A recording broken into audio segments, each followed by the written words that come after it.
ও দয়ার মালিক, আপনি যদি দুনিয়ার সমস্ত গুনাহ দুনিয়ার জমিনে যদি ক্ষমা না করে, আমার যখন মরণ হবে ওই মুনকার নাকির দুই ফেরেশতা আমার কবরের মধ্যে ঢুকিয়া কাপড়ের কাপড়টা একটা টান মারিয়া কমর পর্যন্ত খুলে ফেলবে। মুনকার নাকিরের এমন সূরত, আল্লাহর নবী বলেন এমন ভয়ঙ্কর সূরত হবে মুনকার নাকিরের সূরত। বলে তাদের এক একটা দাঁত হবে লম্বা লম্বা শিংয়ের মতো, বলে চোখ থেকে শুধু আগুন পড়বে আগুন। এক কাঁধ থেকে আরেক কাঁধের দূরত্ব বিশ্ব নবী বলেন কয়েকদিনের রাস্তা। ও নবীর উম্মতের দল, আল্লাহ রাব্বুল আলামিন এমন মুনকার নাকির দুই ফেরেশতা, ওই মুনকার নাকির ফেরেশতাকে দেখার পর বেনামাজি নাফরমান বেঈমান যখন প্রশ্ন করবে মার রব্বুকা, তোমার রবকে, ওমান দীনুকা, তোমার ধর্ম কি, তোমার দিন কি, ওমান নবিয়ুকা, তোমার নবী কে ছিল, ওই নাফরমান বেনামাজি নাফরমান পাপিষ্ট বলবে লা দিরি লা দিরি, আমি তো কিছুই জানি না। ওরে নাফরমান ও গুনাহগার। সাথে সাথে আযাবের ফেরেশতা কবরের মধ্যে ঢুকে যাবে। ওই কবরের এক পাশের মাটি আল্লাহর নবী বলেন পৃথিবীর এক প্রান্ত মাশরিকে চলে যাবে, আরেক প্রান্ত মাগরিবে চলে যাবে। এমন ভাবে চাপ মারবে, রহমাতুল লিল আলামিন বলেন হাড়গুলো চূর্ণ বিচূর্ণ করে দেওয়া হবে। ও কলিজার টুকরা যুবক, আমার হাত আপনার পায়ের মধ্যে। আল্লাহ পাকের আযাব সত্য, আল্লাহর নবীর হাদিস সত্য। আল্লাহ পাক কুরআনের শুরুতেই বলেন লা রাইবা ফি হুদাল লিল মুত্তাকিন। এই কুরআনের মধ্যে কোনো ভুল নাই, কোনো সন্দেহ নাই। কবরের মধ্যে যে আযাব তাও সত্য, কোনো মিথ্যা না। কথা বলেন ঠিক কি না? ওরে নবীর উম্মতের দল, দুনিয়ার জমিনে বান্দা গুনাহ করো, যদি কবরের আযাব সহ্য করতে পারো, আল্লাহর কসম করে বলি একটা সেকেন্ডও আযাব দুনিয়ার কেউ সহ্য করার ক্ষমতা নাই। ওরে নবীর উম্মতের দল, আল্লাহর নবী বিশ্ব নবী হাদিসের মধ্যে বলেন আল্লাহ পাক এত সংকীর্ণ করে দিবেন নাফরমান পাপিষ্টের কবরটা। ও নবীর উম্মতের দল, আযাবের ফেরেশতারা ডাক দিয়ে বলবে রে নাফরমান নিচের দিকে তাকায়া দেখো। নাফরমান নিচের দিকে তাকায়া থাকবে, পায়ের দিকে তাকায়া দেখবে জাহান্নামের দরজাগুলো খুলে দেওয়া হয়েছে। কিয়ামতের আগ পর্যন্ত জাহান্নাম থেকে গরম বাতাস, উত্তপ্ত বাতাস, ধোঁয়া তার কবরে আসতেই থাকবে। বলে আল্লাহ পাক বলেন দুনিয়ার জমিনে আমি আল্লাহ তো ভালো ভালো পোশাক পরাইলাম, দুনিয়ার জমিনে আমি আল্লাহ ভালো মন্দ খাওয়াইলাম, দুনিয়ার জমিনে বান্দাগুলো আরাম বলে এত দামি দামি ডাসিমের উপর ঘুমাইছে, লেপার কম্বল গায়ে দিয়ে আরামে ঘুমাইছে, দামি দামি পোশাক গায়ের মধ্যে লাগাইছে। আল্লাহ পাক নাফরমানদের জন্য পোশাক রাখবে, পোশাক এমন দুর্গন্ধযুক্ত পোশাক। বিশ্বনবী হাদিসের মধ্যে বলেন জিবরাইল আলাইহিস সালাতু ওয়াস সালাম হঠাৎ আল্লাহর নবীর কাছে এত বিষণ্ণ অবস্থায়, নবী ডাক দিয়ে বলে ও ভাই জিবরাইল, কেন আপনি এত বিষণ্ণ? জিবরাইল আলাইহিস সালাতু ওয়াস সালাম ডাক দিয়ে বলেন পয়গম্বর, এই মাত্র আমি জাহান্নাম থেকে আসলাম। ও নবী, আল্লাহ পাক যেরকম ভাবে সুন্দর করে জান্নাতীদেরকে জান্নাতের পোশাক দিয়ে সাজাবে, আবার নাফরমানদেরকেও আল্লাহ পাক জাহান্নামের পোশাক পরাবে। ও নবী, জাহান্নামীদের গায়ের মধ্যে এত দুর্গন্ধযুক্ত পোশাক সামান্য একটু যদি পৃথিবীর এক প্রান্তে লটকায়া দেওয়া হয়, এই দুর্গন্ধে সমস্ত প্রাণীর মৃত্যু হবে, একটা প্রাণীও বাঁচবে না। ওরে নবীর উম্মতের দল, আল্লাহ পাক বলেন বান্দা গুনাহ করতে করতে যদি উহুদ পাহাড় পরিমাণ গুনাহ করো, সমুদ্রের ফেনা পরিমাণ যদিও গুনাহ করো, এরপরেও আমি আল্লাহর রহমত থেকে নৈরাশ হইবা না। আল্লাহ পাক বলেন যতই গুনাহ করবি না কেন, তোদের গুনাহের উপর আমি আল্লাহর রহমত, আমি আল্লাহ যত বড়, আমার রহমত তত বড়। খাঁটি অন্তরে চোখ থেকে পানি ছাড়িয়া ওরে তাহাজ্জুদের মুসল্লায় 5 ওয়াক্ত নামাজ পড়িয়া মালিকের দরবারে হাত উঠাইয়া দোয়া করো রে মালিক, এই জীবনে যত গুনাহ করলাম আর জীবনে গুনাহ করব না, আপনি আমারে মাফ করে দেন। আল্লাহ পাক বলেন আমার বান্দাগুলো আমার কাছে না চাইলে আমি বেজার হই, দুনিয়ার মেম্বার চেয়ারম্যান এমপির কাছে চাইলে বেজার হয়। আল্লাহ পাক বলেন একবার যদি আমার বান্দাগুলো গুনাহ করিয়া আমি আল্লাহকে একবার যদি অন্তর থেকে আল্লাহ বলে ডাকে দেস, আমি আল্লাহর উত্তর 70 বার দিয়া থাকি। ডাক দেয়া বলি রে আয়, আমি আমার বান্দাদেরকে ডাইকা বলি ও বান্দা তোর কি সমস্যা, আমি আল্লাহর কাছে চাও, টাকা লাগবে আমার কাছে চাও, অসুস্থ আমি আল্লাহর কাছে চাও, আমি আল্লাহ তোরে সুস্থ করে দেব। আল্লাহ পাক দৈনন্দিন বান্দাদেরকে ডাইকা ডাইকা বলে কার কি সমস্যা আমার কাছে বলো। ওরে নবীর উম্মতের দল, অতএব বান্দা কিয়ামতের আগ পর্যন্ত তাওবার দরজা খোলা। আল্লাহ পাক ডাকিয়া বলে গুনাহ করছো, আমি আল্লাহর কাছে তাওবা কর, আমি আল্লাহ তোর জিন্দেগীর সমস্ত গুনাহ মাফ করে দেব। নবীর উম্মতের দল, আল্লাহ রাব্বুল আলামিন কিয়ামতের কঠিন ময়দানে 7 শ্রেণীর লোকদেরকে আল্লাহ পাক ডাইকা ডাইকা আরশে আজিমের সুশীতল ছায়ার নিচে স্থান দিবেন। আল্লাহ রাব্বুল আলামিন বলেন এর মধ্যে 1 শ্রেণীর লোক হলো অরাজুলুন তালাবাতু ইমরাতুন যাতু মানসাবি ওয়া জামাল। বিশ্ব নবী হাদিসের মধ্যে বয়ান করেন এর মধ্যে 1 শ্রেণীর লোক হলো ওই সমস্ত যুবক যেই যুবকদেরকে কোনো বংশীয় রূপসী সুন্দরী নারী আহ্বান করে, ও যুবক আয় আয় আমার সাথে জিনা করার জন্য আয়। ওই সময় যদি যুবক ডাক দিয়া বলে ফাকালা ইন্নী আখাফুল্লাহ, ওরে সুন্দরী নারী আমি আমার রবকে ভয় করি, তোমার সাথে আমি অবৈধ ভালোবাসায় অবৈধ কাজে লিপ্ত হতে পারবো না, কারণ এই গুনাহ নিয়ে যদি আমার মরণ হয় ওই কবরের আযাব তো আমি সহ্য করতে পারবো না, আমি তো জাহান্নামের আগুন সহ্য করতে পারবো না। আল্লাহ পাক বলেন 1 শ্রেণীর যুবক বলে সুন্দরী নারী জিনার জন্য আহ্বান করে, আল্লাহর বান্দা তখন বলে ইন্নী আখাফুল্লাহ, আমি আমার রবকে ভয় করি, তোমার সাথে জিনা করতে পারবো না।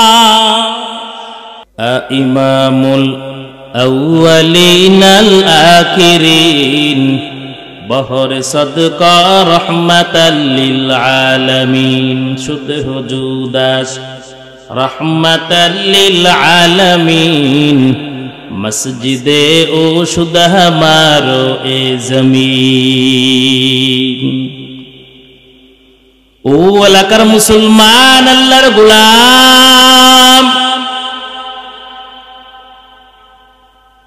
মায়ার নবী রহমাতুল লিল আলামিন আল্লাহ রাব্বুল আলামিন ওই নবীর উপর কোরআনুল কারীমের আয়াত নাজিল করে আল্লাহ পাক জানায়া দিলেন, ও নবী আপনি ঈমানদারদেরকে আবার ঈমানের দাওয়াত দেন। আল্লাহ পাক ঈমানদারদেরকে ঈমানের দাওয়াত দেয়, তাবলীগের ভাইয়েরাও নামাজীদেরকে নামাজের দাওয়াত দেয়, কোনো অসুবিধা নাই। কথা বলেন না কেন, কোনো অসুবিধা আছে নাকি? ও নবীর উম্মত, আল্লাহ পাক ইমানদারদেরকে আবার ইমানের দাওয়াত দেয়, মুসলমানদেরকে আল্লাহ পাক আবার পরিপূর্ণভাবে ইসলামে দাখিল হওয়ার জন্য দাওয়াত দেয়। অতএব বোঝা গেল যে বান্দা মুসলমান তবে নামাজ পড়ে না, তাকে নামাজের দাওয়াত দিলে কোনো দোষ নাই। যে আল্লাহর বান্দা মুসলমান রমজান মাসে রোজা পালন করে না, ওই বান্দারে রোজার দাওয়াত দিলে কোনো দোষ নাই। আল্লাহর বান্দা মুসলমান পর্দা করা ফরজ পর্দা করে না, তাকে পর্দার কথা বললে কোনো দোষ নাই। নবীর উম্মত, অতএব তাবলীগের ভাইরা নামাজের কথা বলে, পর্দায় থাকার কথা বলে, হালাল হারাম খাওয়ার জন্য বলে, অতএব তাদের দাওয়াতের মধ্যে কোনো দোষ নাই, কোনো ভুল নাই। কথা বলেন ঠিক কিনা? আল্লাহ রাব্বুল আলামিন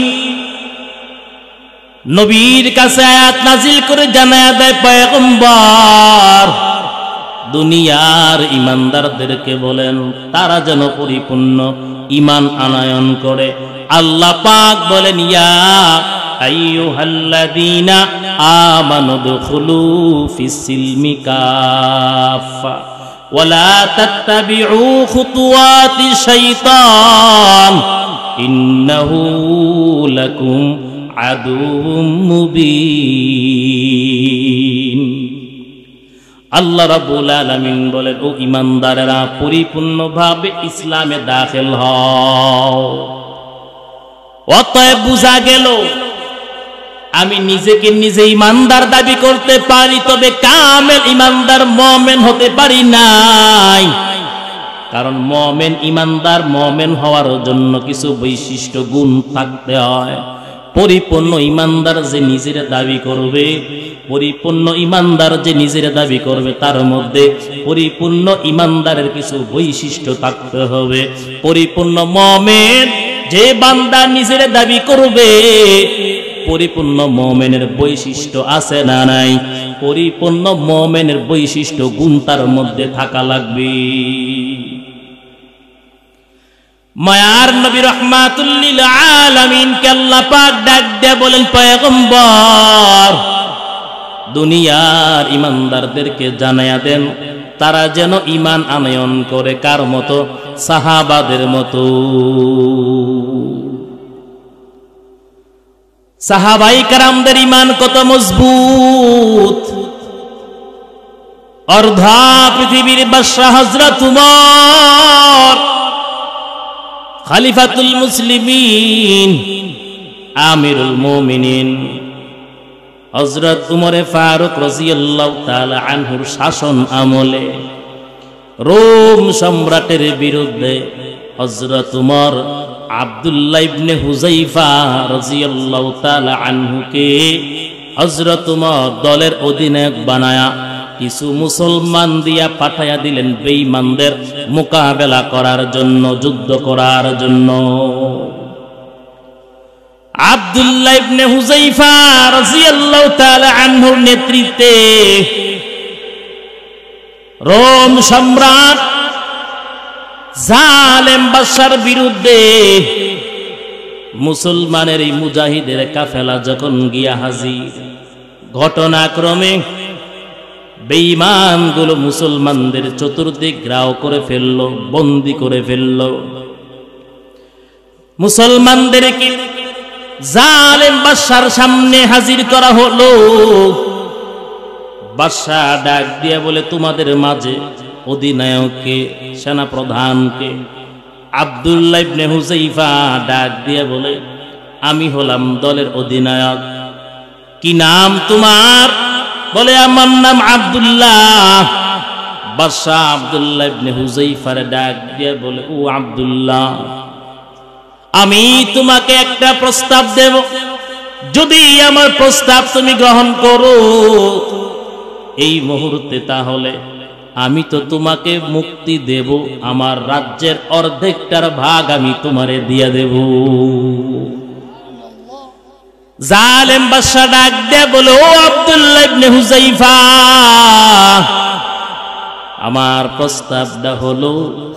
এই মুহূর্তে ইসলাম ত্যাগ করা লাগবে, কালেমা ছাড়তে হবে। যদি তুমি খ্রিস্টান হও, আমার রাজ্যের অর্ধেকটা আমি তোমারে দিয়া দেব, মালিক বানায়া দেব।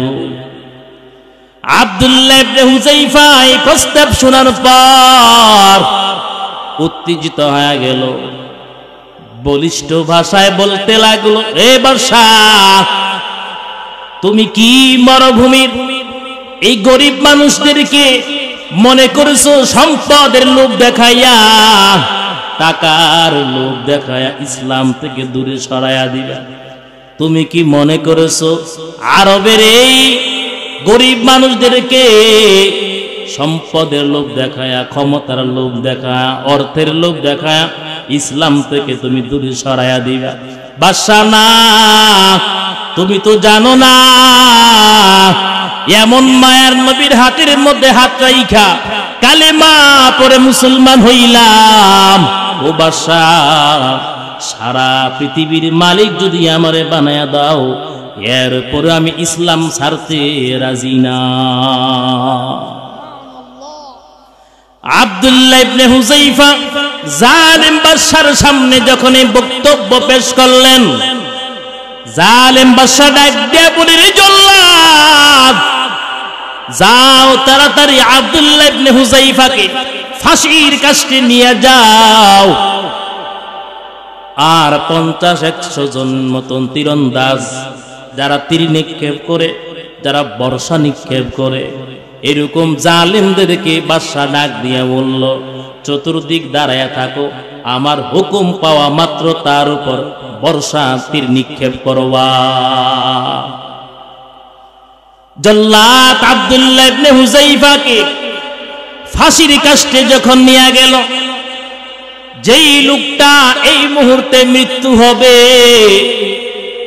অবশ্যই তার চেহারার মধ্যে মৃত্যুর ছাপ ভেসে উঠবে, মৃত্যুর চিন্তায় চিন্তিত হবে, চেহারাটা মলিন হয়ে যাবে, এটাই স্বাভাবিক।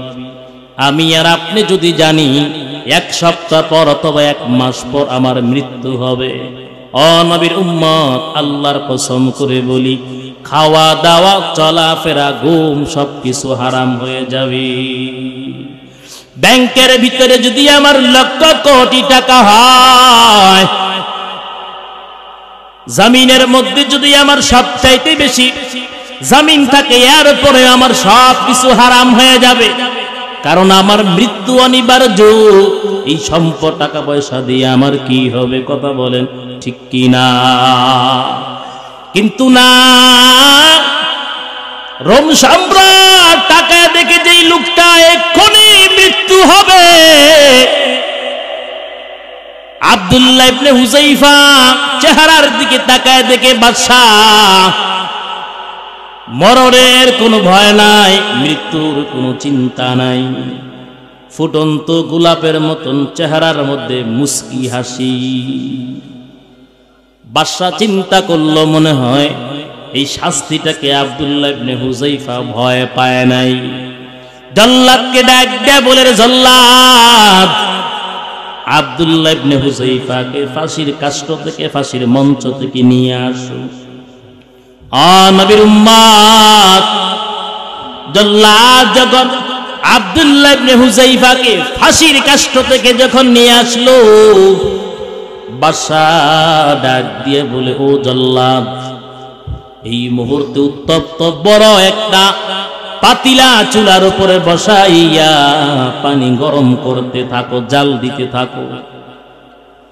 আর বাদশাহ অন্য একটা পন্থা অবলম্বন করল, ডাক দিয়া বলে, রে আব্দুল্লাহ, এই মুহূর্তে তুমি যদি ইসলাম ত্যাগ না করো, খ্রিস্টান ধর্ম যদি তুমি গ্রহণ না করো, তাহলে তোমার বন্ধুদেরকে এক এক করে সবাইকে উত্তপ্ত গরম পানির মধ্যে ছেড়ে দেব।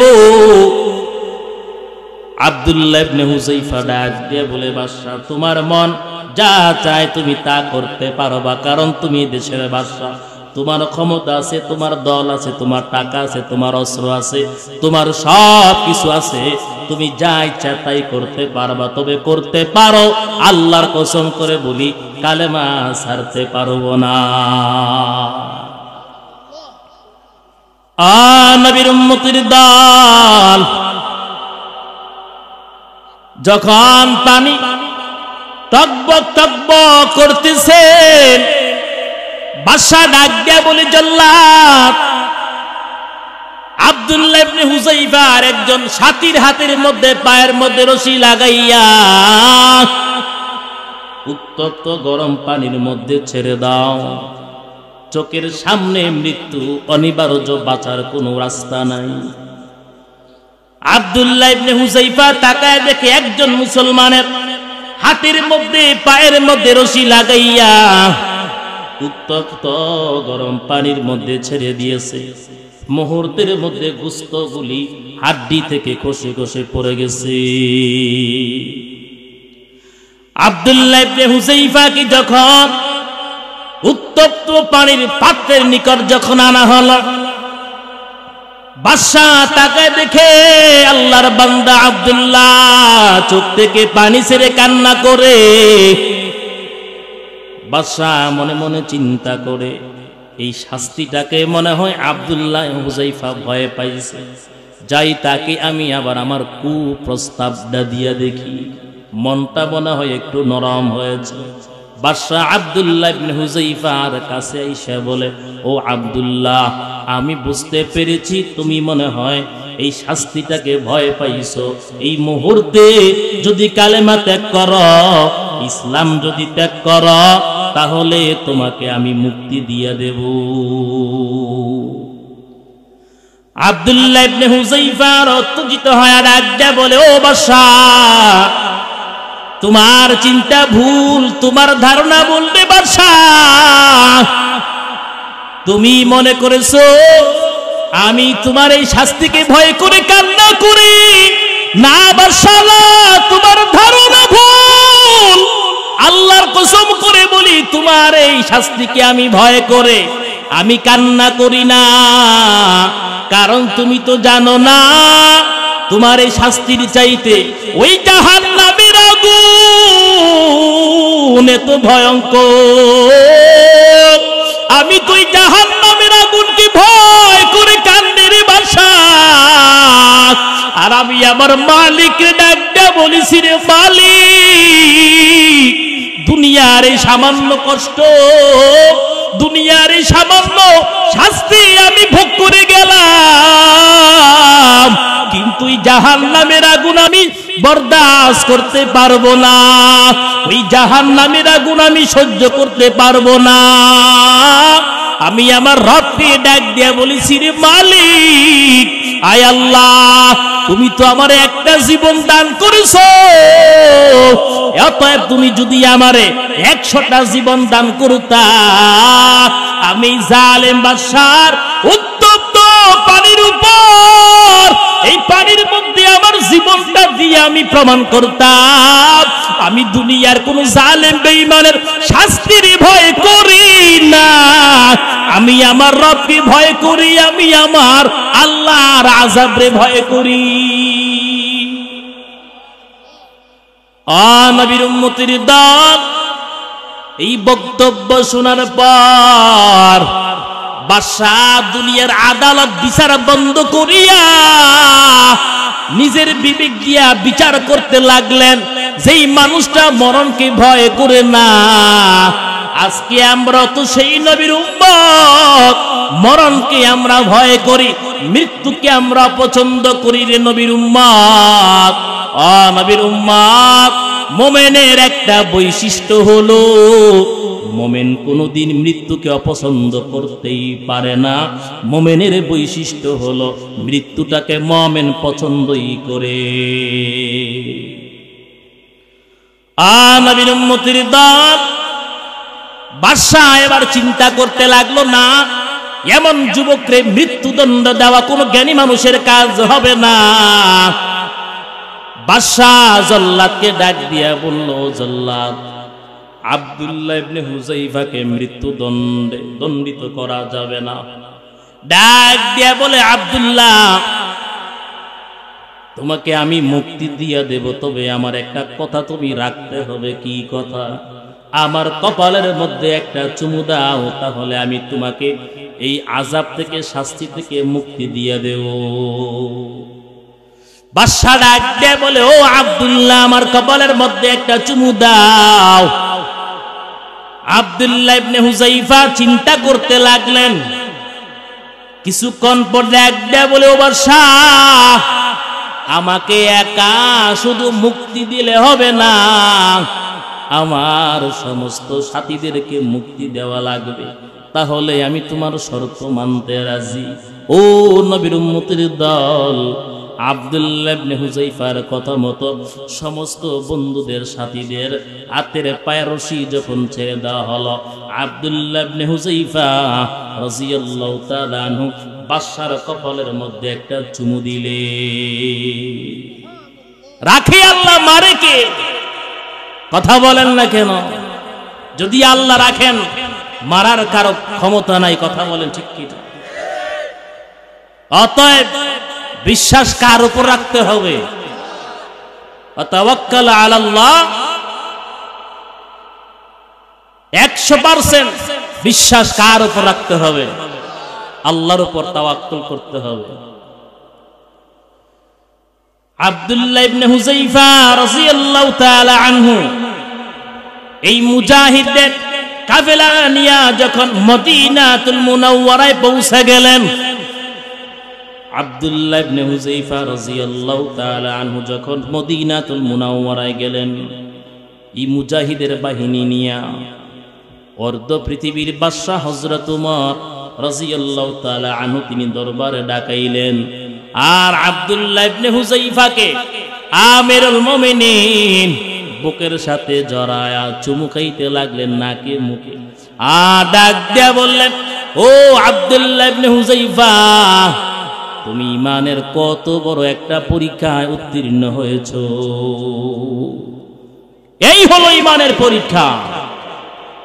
রাহমাতুল লিল আলামিন বলেন, একজন ইমানদার ততক্ষণ পর্যন্ত আল্লাহর তৈরি জান্নাতের মালিক হবে না, যতক্ষণ পর্যন্ত এই বান্দা ঈমানের পরীক্ষায় পরীক্ষা না দিবে। নবীর উম্মতের দল, অতএব আল্লাহ রাব্বুল আলামিন বলেন, তারাই হলো প্রকৃত মুমিন, কামেল মুমিন, যারা বাতিলের সামনে দাঁড়ায়া হক কথা বলে দ্বিধা করে না। আল্লাহ পাক বলেন, এমন সঠিক কথা, এমন হক কথা একেবারে 100 থেকে 100। আল্লাহ পাক বলেন, ওয়াকুলু কওলান সাদীদা, আল্লাহকে ভয় করতে হবে আর সঠিক কথা বলতে হবে, হক কথা বলতে হবে। নবী উম্মতের দল, আল্লাহ রাব্বুল আলামিনের ভয় বান্দা কিভাবে অন্তরের মধ্যে আসবে? আল্লাহ পাকের ভয় কিভাবে অন্তরে আসবে? আল্লাহর ভয় এমন একটা ভয়, যে ভয় একমাত্র পারে বান্দাকে গুনার সমস্ত কাজ থেকে বাঁচাইতে পারে। আল্লাহর ভয়টা কত বড় একটা দামি সম্পদ। এই ভয়ের বয়ান তো আপনারা কতই শুনেছেন। আজকে আমি আপনাদের সামনে আল্লাহর ভয় নিয়ে কিছু কথা বলবো।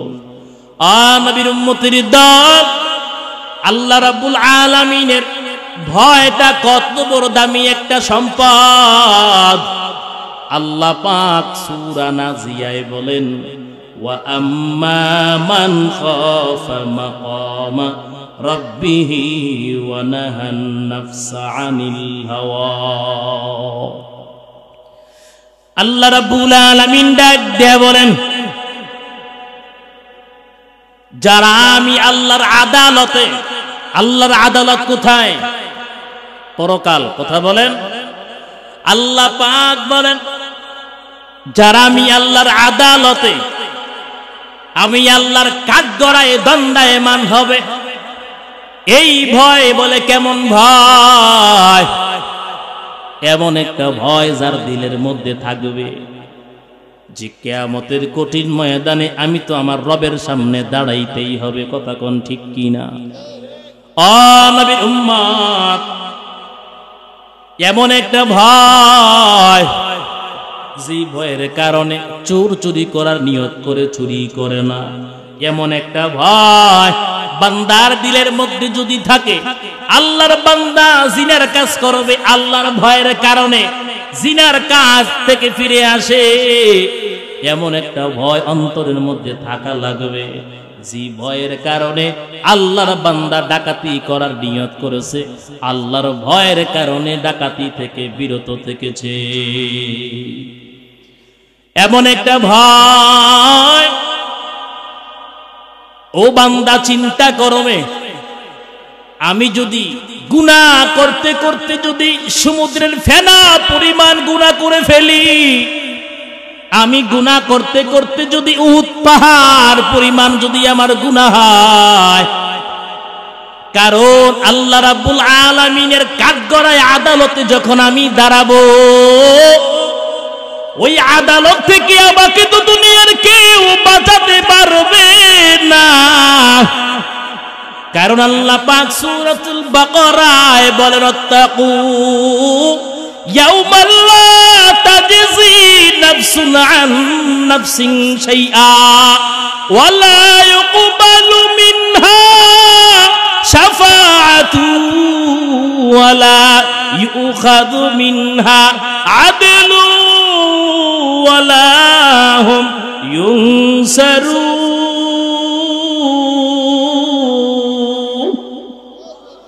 আল্লাহ পাক তো বলেছেন, ওয়াত্তাকু ইয়াউমাল্লা, তোমরা সেই দিনকে ভয় করো। বলে কোন দিনকে?